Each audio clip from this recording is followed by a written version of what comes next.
Let's take a look at the PlayStation Now beta, which is a service that Sony is doing where you can play older games, PS3 games right now, but I think it's going to go back to PS2 and PS1 games. I'm not sure. But for right now, there are PS3 games which you can play streaming off of a server. Remember to hook up. We're going to cover that, which is you need an Ethernet cable. You need a good wired connection. But here's the library. So it's pretty tiny. We're going to look at Dead Island Riptide, but this is how you get games. They're for rentals, basically. So you go to the game screen, you hit rent, and it'll show you the prices here. Right now they're free because it's in beta, and you have 3 options here: a day, a week, or a month. And you have 30 days to start, and then from that time that you first start the game, you have 30 days or 7 days or whatever to play it. So presumably those will be different prices. So let's look at Dead Island Riptide, which I have on PS3 here as well. First of all, you're going to need a wired connection because the Wi-Fi in the PS4 is not very good. Even if your home internet, your home Wi-Fi router is really good, the Wi-Fi in the PS4 unit itself is not very good. So you do a connection test here.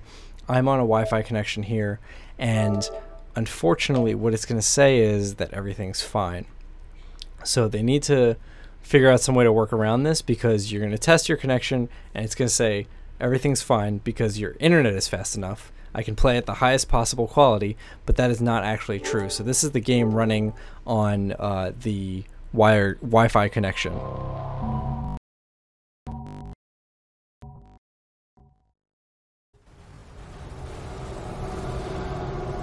So you're going to see encoding errors, you're going to see the resolution drop as your internet slows down.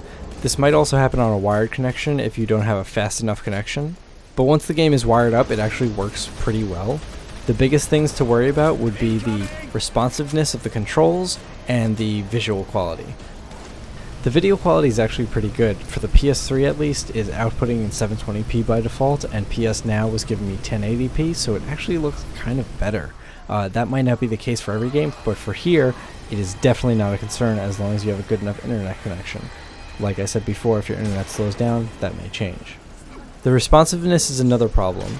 It's similar to when we ran an Xbox 360 through an Xbox One and tried to play through it. It's not a huge lag, but it is noticeable. It's more of a general feeling of like the game is not responding to you very quickly, and it can be very frustrating.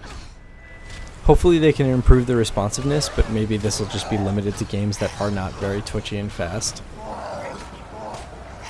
Overall, I think PlayStation Now is a great option to have, especially if you want to play an old game quickly. You don't want to download it or find it on Amazon or something like that.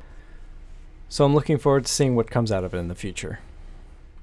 And it's a game about dodging bullets, and I'm not getting shot at yet.